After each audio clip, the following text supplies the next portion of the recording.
All right, y'all. You know what time it is. It's Biz Card Revoke time, and let's see who's about to get it called out today. So now we're talking about which one of these business habits will get your Biz Card revoked fastest.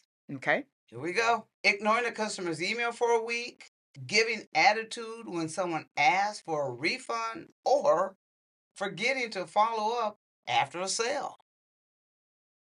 Which one of these is going to get your biz card taken away from you? Let's start with Tommy this time. So, in my opinion, and being that I offer a product as well as a service, I think that,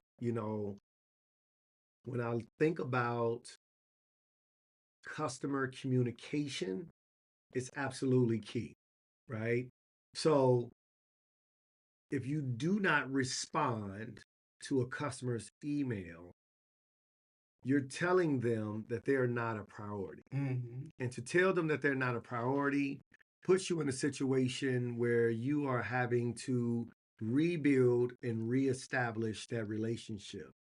I think if you are an individual who understands the value of the experience, Mm-hmm. it is important for you to, even from an automated standpoint, send out some form of notification, letting them know that you will get back to them during a period of time.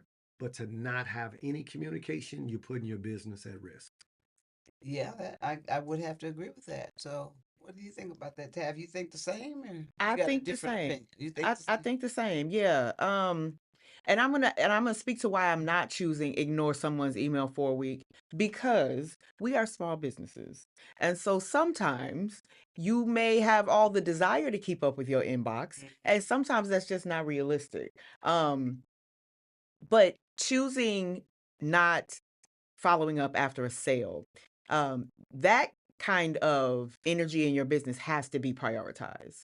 People will overlook that you didn't respond to their emails, and you can text, you can call, that kind of thing. But when somebody really has experienced your service or your product, and you want them to be valued, and of course as a customer they want to be valued, that's something you have to prioritize in your business in order to keep the business moving forward. So I'm going to agree that if you are not following up after sales, you should get your biz card revoked. Well, I think I'm gonna have to go with the two of you because I'm with you on the reasons why you didn't pick the other ones, and I think that giving an attitude when someone asks for a refund, I just think that's the worst thing you could do. You just don't want to give an attitude. You may not want to give the refund, Mm-hmm. but don't give the attitude because then you're gonna lose a customer for sure that you could have fixed by maybe just giving the refund, and you don't know, they might come back and spend twice as much money the next time. So I'm going along with you too. Customer service and professionalism is the foundation of reputation, and that's what we're getting ready to talk about today. And I think that when we're given a good customer service as far as a sale, and we're excited and we're happy, and we want to acknowledge that client or that customer, want to make sure that they come back. So today we're going to get into a really good discussion. You're talking to Tracy's Keeping It Real on Tracy's Keeping It Real, and we're talking about strength and strategies and how we're going to be spotlighting Black-owned businesses and the stories that shape our community. Today, the conversation with customer service and professionalism, because reputation is the heartbeat of business growth, and how you treat people determines on how long you'll last. So today, I'm your host, Tracy, joined by my co-host, community leader and strategist Tommy McNeal, and business and leadership development consultant Octavia Tav Treadway. Mm-hmm. So thank you two for being with me this afternoon. I'm so excited as Thank you. always. Thank you, Tracy. These podcasts have been so, it's been filling our cup. It's been filling my cup. It's been filling your cup. Overpouring. Yes. It feels good. I love it. Yes. I love it. And and again, I'm learning so much too as we have these conversations and how to apply these things where some things I'm really good at. I mean, I love customer service and professionalism. I really pride myself and my company on that. But there's other things that I've learned that just help to put that little nugget and help me off Mm. course. keep my black card. So, all right. Yes, Yes. yes. And your biz card too. And my biz card. So Yes. there we go. See? So we're talking about, the reputation is the heartbeat of business growth. And I 100% agree with that because if you don't have that, I mean, you can have a really, really good business and in the community and people could really need it. But if your reputation and your professionalism, I've seen them. I've seen them come and I've seen them go. And they didn't believe what we're talking about right now. They would not be able to change the way they were because it was just who they are. But holding to something like that is not the best way to be. So let's talk about how do you align your service deliverance with your brand promise? How do people do that and stay true? Because again, this is where they think it's okay to be who they are, but sometimes we have to be who we need to be and not necessarily who we are. Mm-hmm. Yeah, I'll start it off just because, as I mentioned before, I offer a service and a product, right? So I'll talk a little bit about the product, and maybe Tav can talk a little bit about the service industry, right? So, from a product standpoint, I own a business called Flame Mobile Kitchen. Mm-hmm. Flame Mobile Kitchen has been around for 5 years. In doing that, we provide a level of product relative to the food service and catering industry and operation and business, right? And so uh, I thought it was really important as I grew this business out to focus more on quality over quantity. And more times than other, when you're in a small business or emerging business that are growing, the thought process is, I need to get there faster. But it's um, a tortoise and hare Yeah. concept. And so it's fastest is not always the way to go. Working in an environment that's too fast paced and you growing too fast, you put yourself in a situation where, your business could be impacted by the deficiencies within your organization if it doesn't have the right infrastructure in place in preparation to scale. And so when I started Flame Off and I started to grow the business out, I knew that in order for me to provide the quality of service that each of the customers that we come in contact with would appreciate, Mm-hmm. I needed to make sure that we were diligent about what the focus and concentrating on what the experience should feel like, and that it is consistent so that regardless of one event that we might have catered feels the same as another event, so that people who are in those environments who share the same space will feel comfortable to know that this is the type of experience that I would like to have at an event that I might be looking to host. Mm-hmm. And so the food for us is pretty much table stakes, but the experience is what set us apart from any other business. Mm-hmm. And that's what matters because, I mean, sometimes you run into, subpar, but what keeps you coming back is the customer service, the professionalism, the people that made you feel good about accepting the subpar food and being okay. But it's the ones that have really good food but a bad attitude that makes you wonder about their food. Correct. Absolutely. Yeah, I'll jump in from a service industry perspective. It can be easier for service providers to hide behind what we do, right? When you have a product or you, especially with food, like you're in with your customers all the time. So it can be easier to hide behind your service as a service industry. I mean, in the service industry. What I would say to that though is my title as Something Great obviously is CEO, but when I introduce myself as the Chief Greatness Officer of You're Carrying Something Great. That's intentional. It's great branding, but it's also intentional because my job is to infuse greatness into everything that we do at the organization. So I want people's minds to shift on when you are working with something great, you're going to get greatness. Mm-hmm. Why is that? Why did that happen? Because I set a goal for greatness. That is the top. Everything that we do is something great. I want people to experience a very high level of engagement, a very high level of appreciation, a very high level of care through our work, because it could be so easy to just, go in and half of the work that I do, half of the clients that I get when I sign them, part of their challenge is we just had a consultant in here. We just had somebody come in. They didn't do what they said they were going to do. We didn't have a good experience. I'm sure you experienced the same thing in the food industry. And so I then have to work double hard to prove to people. And how do I do that? Because consulting is consulting, right? I believe Something Great has a unique brand, but the customer is like, yeah, but you're a consultant, right? Like, what's special about you? So in order for them to really be able to say, okay, we think we're going to have a different experience with Something Great, I have to come with the highest level of customer service, the highest level of care. My systems have to be buttoned up, so that they really know that they're going to get greatness in everything that they do. Right, exactly. And that's important because if they don't, I mean, that is exactly what they're doing. They're looking for you to, in some cases, just to show them what they already seen.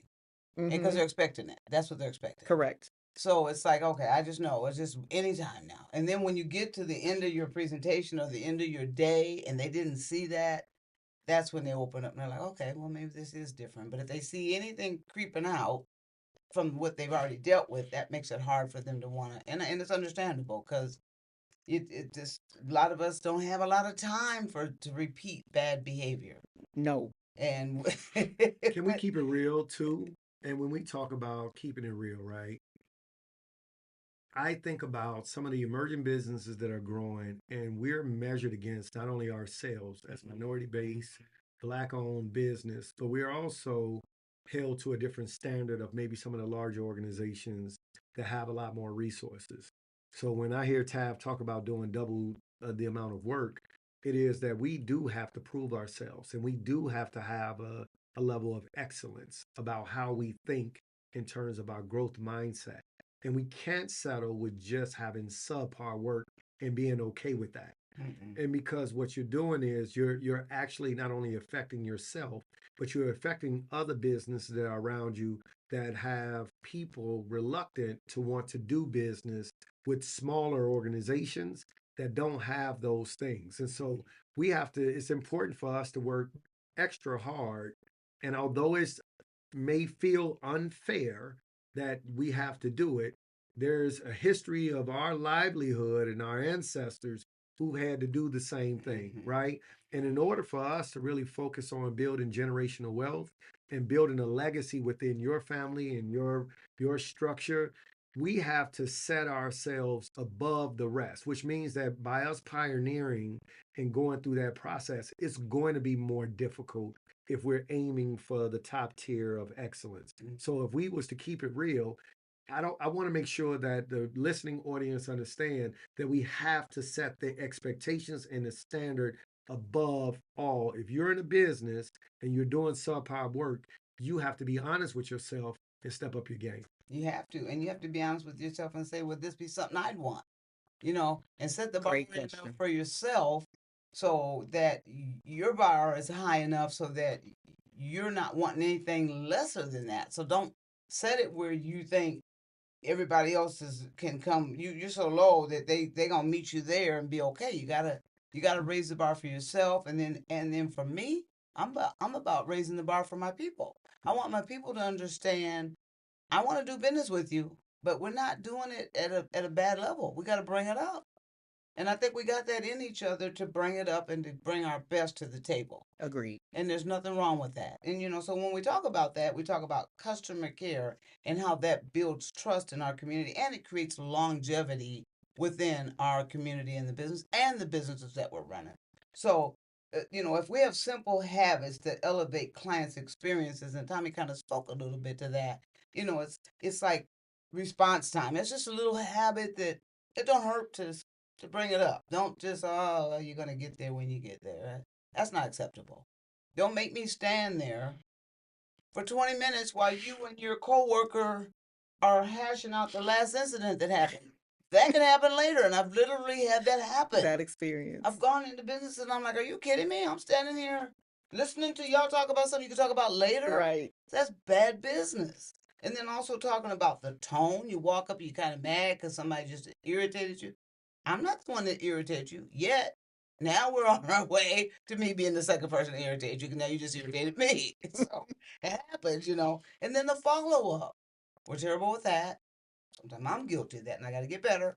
Got to do better with follow up because that we don't know what's holding up the other person. So what are you thinking when you think about these simple habits? What is it that makes it so hard for people to follow through on these things?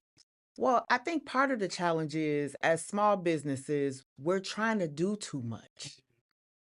We just trying to do too much. And that is a lot of our issue. You come out the gate, we're visionaries, you're ready to build, you have all these things that you want to accomplish, and we find ourselves doing too much. Yeah. And so what I encourage my clients to focus in on is what is the minimum viable product that you can put out into the world, and then do that over and over and over again and perfect it.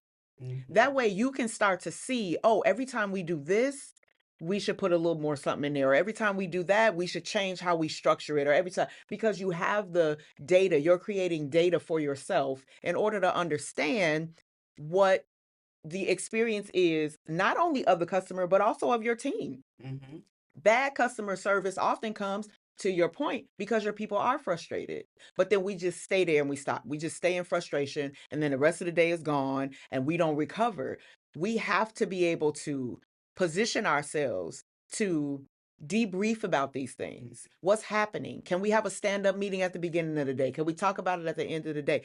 Put these things in place, because oftentimes when we find ourselves doing too much, it's because we haven't set goals, we haven't created habits, and we don't have good systems to help us actually see where the customer service is falling through the cracks. So, I don't want to beat people up. That's not why we're here, right? Just like, oh, you didn't do this, because we all have made mistakes in our businesses, right? We all keep making mistakes if we're human. But we also all have to keep keeping it real. Yeah. You doing too much. Just find one thing and do that over and over again. And I promise, once you create that foundation and you start to build on it, you'll start to see better results for both your customers and for your team or for yourself. And that makes it a profitable business in time. Exactly. Absolutely. Yeah. I'll add a little to that. If we keep it, I love the fact that we can keep it real. We're always keeping it real with Tracey. That's all. I'm saying, so when it's all said and done, everyone isn't meant for every role. No, they're not. Right? They could just realize that. Right. So in my experience, and what I share with my clients, and my favorite client being Flame, I think it's really important to understand that if you are not a great communicator, if your disposition is off in terms of your ability to interact with people, engage with people on a level. First and foremost, the Strengths and Strategy Lab, we talk about, development, professional development, leadership development, right? And that's one aspect of the Strengths and Strategy Lab, which that level of self-awareness is key of knowing if that person should be on the back of the house doing administrative work, more labor-intensive work, or in the front of the house where they can actually engage with customers in a professional manner that will be able to draw people in respectfully, right? If they're in a transactional environment, or if they are, they do have the technical ability to draft and communicate via email, right? I was one of those individuals and started my career. I spent 20 years with a Fortune 50 company. Last role that I was in was overseeing all of customer experience. And I was poor about saying good morning before I start emailing my team, right? I just went right into the business. Right. I had to get feedback and become more emotional intelligent about how I should be interacting internally in order for me to be able to translate that over to the external customer. So some of these internal systems that I hear Tav talking about is, what are we doing from a service and operating perspective from an internal standpoint as it relates to your infrastructure and your communication, to how does that then translate over to the consumer or to the client? Because if you yourself isn't very good at communicating internally, there's no way that you're going to be able to interact with a customer and get the type of experience that you want out of it. Right, and or be able to train, because sometimes you might be able to as a business owner, but you can't make sure that translates to the other people that are going to be out there speaking for you, because you have a different relationship as a business owner with the community, but they're going to be a little bit more lenient with you, Hopefully, versus some of the people that you're working with, and how you can't make them deliver the way you need them to if you're not teaching and leading by example. So you're absolutely right. You're absolutely right. So, when we think about all of this, we talk about, the service delivery on our brand and the promises, and we talk about the experiences we've had with, trying to have habits that are simple that we're not necessarily always been able to follow through on. Then we have to look at ourselves, and we talked about that a little bit. We have to assess how we are, what type of a business do we want, and how do we want people to treat us from that business level. So, would you do business with yourself is the question we got to ask.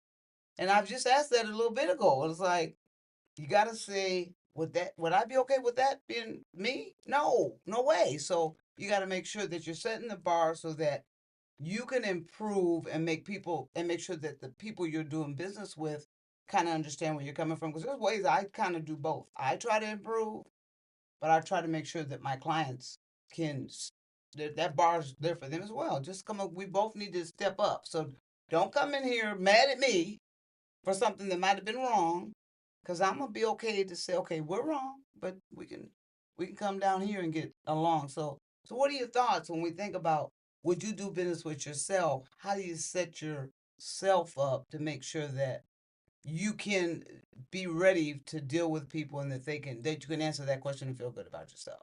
Yeah, I appreciate this question because I'm not going to lean into the services that I provide.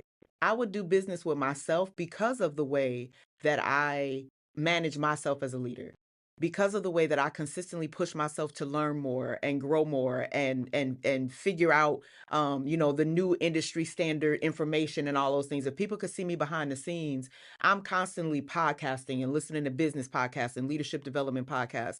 I'm constantly, for me and my faith, staying in my word to understand what it means to be a good person and how you translate that over to people. I'm constantly I'm attending conferences and workshops and things. To me, that's what actually makes me deliver a really good service to my people, is because it's not just transactional. It's not just a thing that I know I can do well, but it's shored up and grounded in development. And so when I come to the table, I'm able to speak to you. And it's not always like really intentional things either. This weekend, I had a little bit of downtime. And so I was watching the Starting Five on Netflix. They talk about the top 5 players in the NBA, and they go behind the scenes in their lives. And so I like watching things like that too, because they're leaders.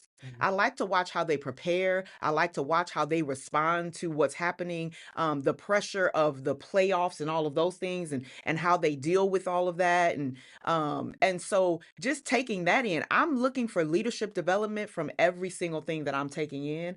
So that's why I will work with myself, because anybody who knows me would know it is very important for me to embody the service that I am providing to my clients. Okay. All right. And that's important. That practical reflection. How about you, Tommy? What? Yeah, investing in yourself is the number one business that you can have within yourself, right? More times than other, we think that if we provide a product or a service, that is enough. But if you're not investing, if you're not spending the money that or the time or the resources Right. to double down on the things that you need to do, you will be your own customer. Because For a you short want period of yeah, time. yeah, because you won't have any business Right. with, you know what I'm saying? So Yeah. you're gonna be fighting every day with this passion about you wanting to do more, but you have to you have to create that business within your business, because it's always gonna evolve, it's always gonna elevate, and you have to make that investment within yourself. What I would then add to that though is, somebody asked me when I first started my business, like, who do you want to emulate? Like, what business model, or what entrepreneur or business owner or CEO, do you look to as someone that you can aspire to be? And in saying that, it got me to really thinking about, like, to what level do I want to seek that level of greatness from, right? Because there are levels to it. What got you here won't get you there. Mhm.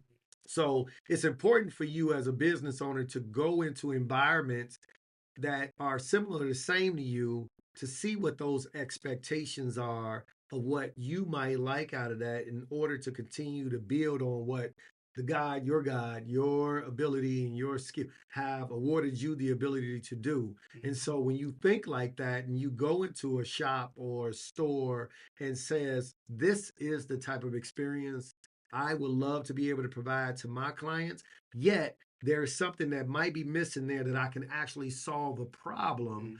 That then awards you the opportunity of elevating your business to another level and to being able for a client or a customer to come in and really appreciate and value what you are giving them versus going to someone else. Yeah, and it's so easy just to go to someone else. So, and today I think it's just a split hair between you and your competitor. Split hair. That's it, because people, this the patience and the time that we're in is just they don't have a lot of time for that now. So you got to come out in that first impression.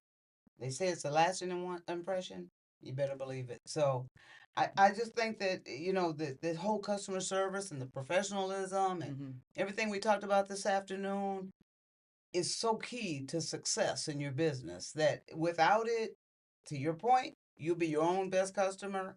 And again, I say, but not for long.